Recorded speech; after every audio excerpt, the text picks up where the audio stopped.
Welcome into the DNVR Avalanche pregame show presented by DraftKings Sportsbook. Use code DNVR when you sign up for a new account to get amazing odds every single day.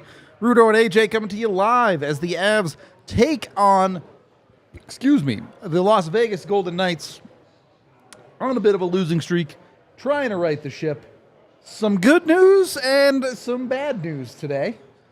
The bad news, Evan Rodrigues will not play due to an upper body injury. This is a very last minute. He was a normal participant at skate this morning. Yep.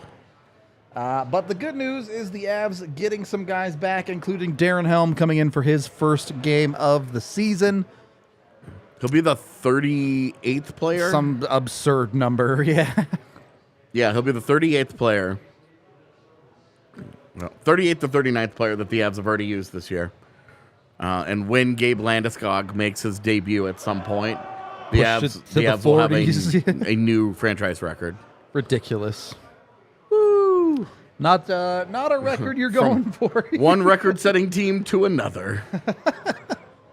Little bit of a different record, I would say, the least. Look, I think they're going to be okay without Erod because Martin Kaut is back tonight, so he's got it. Oh, yeah? Yeah. You're about to tell me how Martin Kaut's got it, huh? Yeah, he's got it. About to walk off this set right now. Look, man, I had to get that before you got to it. Look, Darren Helm, Martin Kaut in. Does that actually make up for Erod? I don't know. No, of course not. But it should help stabilize their depth a little bit. You're not playing Curtis McDermott 3 minutes a night, hopefully, or Jacob McDonald. Pick your poison. The big thing is you're not. It's the entire fourth line playing 4 minutes or whatever. Yeah. Where you do get a little bit, and like Helm hasn't played this year. We haven't seen Darren Helm since they won the Stanley Cup. Like didn't play in the preseason. There was none of that, right? So obviously your expectations for Darren Helm is like certainly tonight are nil, but just don't get hurt again. Martin Kaut, same thing, honestly. But with Kaut, there's a lot more on the line because that dude's still playing for a spot. He is still running out of road here. Yeah, but the road has been way more available to him than he could have ever have imagined at the start of this year. That's true. He needs to have a loud game. I tell you what, the way he started the last game that he played, I liked it. He was skating as well as I've ever seen him skate. Yep. He was aggressive with the puck. He was trying to make something happen. And we've all had the same conversations with Kaut over and over and over. When he plays well, nobody has an issue with him. Yep. It's but the downturns. It's too frequently he has a game where you don't even notice him. I mean, yeah, we've had this conversation enough times. I die on the hill that I think he's an NHLer. Well, I agree. I know. I agree. Especially when you're talking about Curtis McDermott and Jacob McDonald playing a forward for you. That dude can't give you worse. Give me a break here. For sure. Regardless, Avs on a bit of a skid here. They are, man. It hasn't been particularly pretty in any of their last 3 games either. The Kings game, probably the best streak, one. Yeah. 3-game losing streak where you only get 1 point. Yeah. It sucks. It's not good. It's not good. 1 out of hockey. 6 is not okay. And like, even with context and understanding the injuries they have, you still need better than that at the end of the day. And they have a chance to, I don't want to say right the ship, but certainly get moving the right direction against Vegas here. I will say though that like if you were looking at the schedule and you're saying, well, the Avs are going to be really beat up for these games, they're going to be missing a bunch of these guys, and these are the games they're going to lose to LA and they're going to lose to Toronto, and you're like, all right, I don't really feel that any kind of way about it. But I think it was the combination that's made it so frustrating. Is the combination of you get beat in Arizona pretty cleanly, like you just get beat. Yep. Your goalie doesn't play very well. As a team, you don't play very well. And then you just get beat. Throw a game in LA. And then you have it. You're in control of the game against LA, and you just toss it away in a way that a team with the emotional maturity and the experience. The Avs just shouldn't be doing that. They really shouldn't be doing that. And then again, you don't get a very good game out of your goaltender. Yep. All right, and then you get beat by a really good Toronto team. Pretty predictable. The frustrating part is that you make it so easy for them between Georgiev again not playing well and the skaters in front of him, the goals Just, against. it just they're was just not a very good easy. game by pretty much anybody. Yeah, it was just very, very easy. Yep. But with Georgiev, like, you're like, okay, so the team needs to turn it around. They've got to figure this out. With Georgiev, it's got to stop being so boom or bust. Yep. Let's find some steadiness. You know, if you're going to give up 3 goals, you know, it can't be on 20 shots. Yeah. You know, you need kind of, you would even take a middle of the road performance from him. Yep. Because he hasn't given you one of those this week. And this comes a week after he was the NHL's, like, I think, second star of the week. Because he was exceptional, you know, Montreal he was and the pitching Islanders. Like, near shutouts or actively shutouts. yeah, Like, he was awesome a week ago. So it's not like he's bad as a goalie. He's had a bad week. Well, but he's got to be better. It's a brand new week. I mean, look, you were talking about it before we went on air. We're not even halfway through the season. You can't go like this for the rest of the year. Yeah. It's got to be some sort of sustained. His play needs to level off a little bit. Yep. Just a little bit. Like, I'm not asking, you know, just a... Because it's at this point, it's either been 9:50 where you're like sparkling night. Yep. Or it's 8:30 where you lose. You just can't win with that. Yeah. And that's where, like... you know, goal support. 2 weeks ago, goal support was a conversation. Yep. They can't score. They can't score 5v5. Nobody but Mikko is doing anything. They What's scored going on? 3 goals in Arizona with 1 called back. Yeah. They scored 4 against LA. Yep. And they only scored 2, against Toronto. They only scored the 2 against Toronto. So you're like, okay, so goal support was a problem in one of those games. Yep. But otherwise, you got 3 and 4 goals. Yep. You need better. You just need better. Yeah. It's not complicated. I tweeted it out earlier today. You know what? He's actually doing an okay job with the high danger ones. He's just got to stop the ones he's supposed to stop. Yeah, absolutely. You cannot get beat by low danger chances. And that's you know, the LA game, two shots from distance that get through him. Yep. Where it doesn't look like he's tracking the puck very well. You know, the Toronto game, the blocker side has been kind of a thing that for him. blocker side goal has continued to be a real bugaboo for him this year. Yep. But not to lay all of those losses on his feet, of course, because it's frustrating when we talk about goalies because it feels like a singular conversation.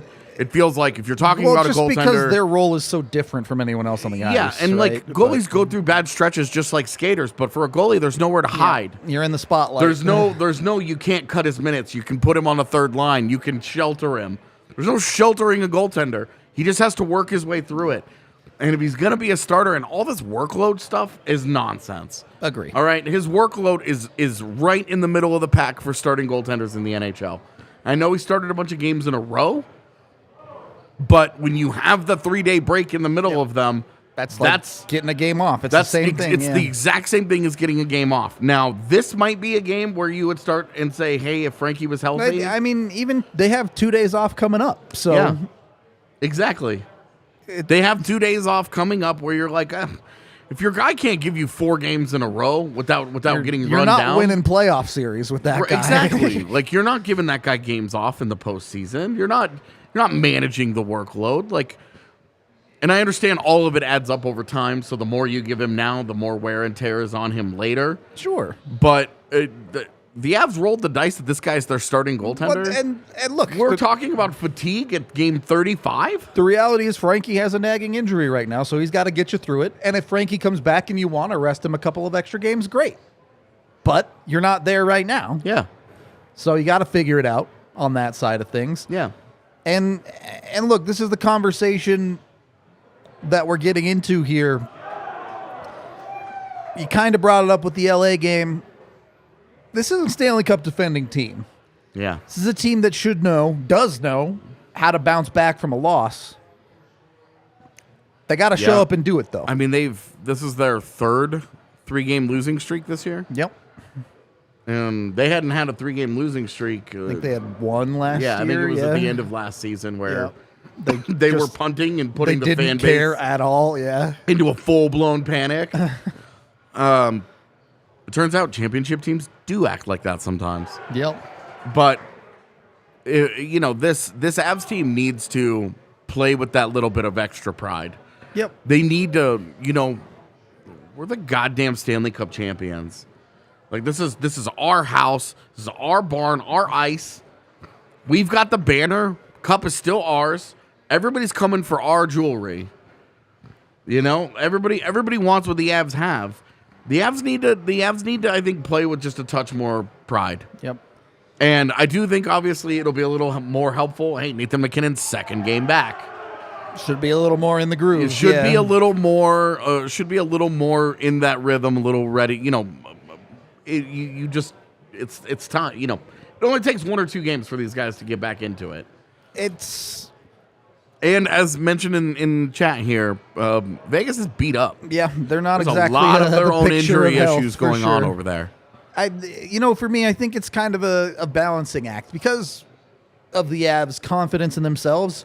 I do think they don't worry too much about things like getting down early in a game. They believe they can come back, but some nights you got to make your life a little bit easier.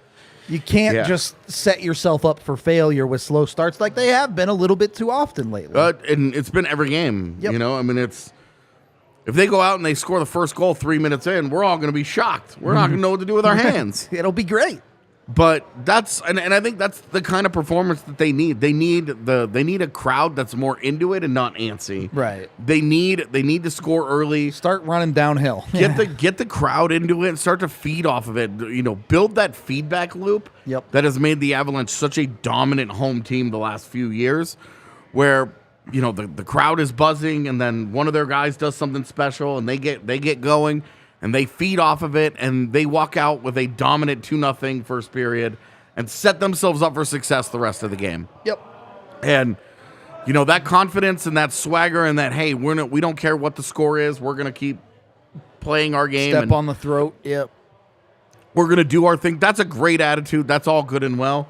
But you just can't – they can't continue to spot teams' leads. It's just too many of them. It's too hard. It happens from time to time. But when you're doing it every game, you're making your life much harder. Yep. It's way too hard to do that every night in and night out. And that's where at some point there, you know, one of these guys needs to step up and say, we're not doing it tonight. We're getting the first goal. Yep. We're setting a tone. We're playing Avalanche hockey. We're gonna let the Western Conference leading Vegas Golden Knights know who still runs shop around here. Yep. You guys have had a great start to your regular season. Great. Good for you. But we're still who we are for a reason. Love it. You'd love to see the Avs rise as a team, for sure. Not that they haven't played well at times with this roster, but there certainly has been a little bit too much reliance on Mikko Rantanen, on Cale Makar, on the Stars to get it done. Yep. Not that the expectation for some of these depth guys is to score you points and goals every night. But, again, it's been, 10, 12 games for Logan O'Connor with 1 point? Yeah. More like 20. Even more, yeah. Yeah. So, especially getting guys back with Helm and Kaut down there, too, you feel like you're icing closer to an NHL bottom six than a bunch of Eagles at this point. Yeah. And with no Evan Rodrigues, that does really hurt. It does. It does. He and JT Compher have been the perfect bridges to secondary scoring. They've been your secondary guys. Yep. JT has been more of a primary scoring guy since being the 1C. Not wrong. But it's the Dennis Malgin's, Alex Newhooks. Like, hey, guys, you guys need to chip in some shit here. And hopefully smidge more talent around him helps a little bit. But yeah, and even, you know, an LOC, whatever, but it's really like you have to stem that tide, dude. Stop making the big mistake. You know, if what we're talking about with Kaut and with Darren Helm is that they raised the floor of your roster. Yep. Curtis McDermott somehow is taking penalties in 4 minutes of ice time. Not good enough. You know, Jacob McDonald still looks like he's making one brutal mistake in night 3 in minutes and night of ice out. time. Yeah. And you're just talking about, look, like how different is it when you put your fourth line out there and they actually just have a normal shift. Yeah. When they don't get crushed, they don't buzz around offensively. The puck kind of gets into his zone and moves out of his zone, and they go back and forth, and then they get off and change. And you're like, that was extremely uneventful. I can live with that for the entire game. How much better is it if you have uneventful shifts out of your depth players instead of disasters? Instead of Andreas Englund getting danced by Mitch Marner and taking a penalty. Instead of, Brad Hunt doing God knows what Brad Hunt is going to do on any given night. Yeah, there's a little too much of chaos, man, I think, for sure, at times. But it is what it is. You are still dealing with some of those holes in the roster, and you're going to continue to deal with them for at least, not even including Landy, at least another 2-3 weeks. So... yeah, I mean, Landy, I'm not even looking at January. I've never looked for Landy in January. The update today didn't change any of that. We've been saying this entire time since he got surgery, we've said don't look for him before February. If they got lucky, January. Yep. And it sounds like that's still the case. The timeline hasn't moved. Maybe the best news is it sounds like Josh Manson should start skating soon. Yeah, and if Josh Manson's back in the next 2 weeks, you're feeling if he's back next week. Yeah. 1 week from today, if he's available for you, you feel pretty good. Yep. That's going to really help because then you will have 5 of your 6. Yep. You can shelter EJ if he's having a bad night, or Gerard if he's having a bad night. You do have a little bit more flexibility to help out a guy that may not be playing very well. Yep. So I think things are moving in the right direction, but you'd like to see the Avs help themselves a little bit tonight. I am curious I'm purely curious. Yeah. Josh Manson comes back. Yep. Which of the guys are you keeping, Englund or Hunt? I think you have to sit Hunt just based on his lack of offensive effect and given who he is. Okay. I don't think he's done enough. If Englund makes another play like he did against Toronto, though, my opinion could change pretty quick. The thing, you could point to Englund has made 2 horrible mistakes. Absolutely, oh my God level of bad. Passable outside of that. Smoking his own goaltender against Carolina and then the Toronto game. But overall, I think has been much steadier than we expected. And it feels like the Eric Johnson, Andreas Englund third pairing is inevitable. Yeah, probably. But we'll wait and see for that. I know Blaze sent in some bets. Couldn't be here because he's a little bit under the weather, but... yeah, half our beat is sick. Yeah, it's just how it goes sometimes. What do we got for bets? Yeah. Colorado, he's taking him on the money line at plus 160. I like it. I do too. Georgiev to have a solid night. I think those two things probably go hand in hand. Yep. And honestly, this one feels like free money to me, the Matt goal tonight. Nathan McKinnon, second game back, team like Vegas, you kind of expect him to turn it up a little bit tonight. So, yeah, I do think that this is. I said 2 days ago, I said I'm calling my shot now. They're beating Vegas. There you go. And I feel good about this game. It stops tonight. I hope so. I think we're in for they're going to play better. I don't feel good predicting that they're going to win a game running away because I don't trust the scoring, any of that. You never know. They're going to play better. All right. Well, if you want to gamble better, head on over to the DraftKings Sportsbook. Take Blaze's bets. Use the DNVR code when you sign up. When you bet $5 on any NHL team to win their next game, you get $150 in free bets when they do. Must be 21 or older. Colorado only. Other terms, restrictions, and conditions apply. See the show notes down below for details. And, of course, if you have a gambling problem, call 1-800-522-4700. AJ, any final thoughts as we head towards this? I don't want to call it a clash of the Titans because, again, both these teams are still pretty darn injured. But if they were healthy, 2 very good teams in the West. These are like preseason lineups, right? It kind of is, yeah. It's like not full-blown preseason where you're like, game this is an 4 AHL or 5 team. of the preseason. This is game 4 of the preseason for both teams. Yep. So there you go. You're going to get what you're going to get to a little bit, but not a super huge thing, but you don't want Vegas to get too far away from you. Also true. You'd love to take another 2 points off of them and be like, the Avs need all the points they can get right now. Vegas has a little bit of cushion to give some away, but you don't want them to get too far away where you can still dream on that top seed. Take them where you can get them. All right, we're going to wrap this up as puck drop is less than 10 minutes away. We hope you will join us for postgame. No watch along today because the Nuggets are also going, so be sure to tune into postgame when that does come along. Until then, we will talk to you later.